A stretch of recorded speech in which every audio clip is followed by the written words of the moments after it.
During 1953, 54 and 55, variety theatres were still around, and we did a lot of shows, literally one week after the next, every week somewhere else, and it was never planned very well.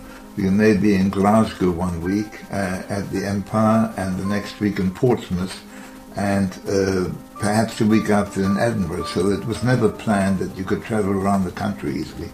But in between, every Sunday, I had to be there in London because I was on a very large radio show, a very important radio show on a Saturday night. And when we appeared at these variety shows, we always tried to do some kind of publicity stunt in order to get the audience in. Well, I'm now going to tell you about a television show that I did in between the variety shows in Bristol. It was at an army drill hall, and it was obviously in those days all television shows were live. And I told the producer that I was going to do a running commentary, a live running commentary from Bristol about a dog race that was happening in London. Now let me explain.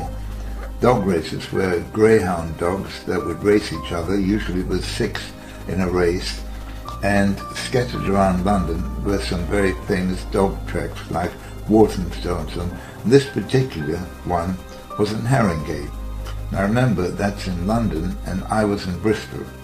And yet I told the producer and the crew that I predict that dog number 4 would come first and dog number 2 would come second in a particular race, the third race of the day. And the idea was that I would stand in front of the television camera and give a running commentary in a race that was happening at that very moment in London. Sure enough, I was right. That's when I got the publicity in the papers that I had done this racing commentary live on television during a race taking place in London.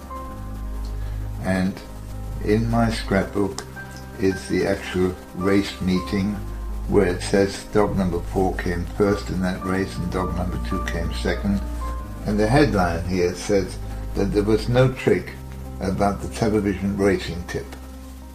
Remember, that was 1955, where everything on television was live. Nothing was recorded. So I feel pretty safe that my record will stand, that I don't think anyone will ever repeat that.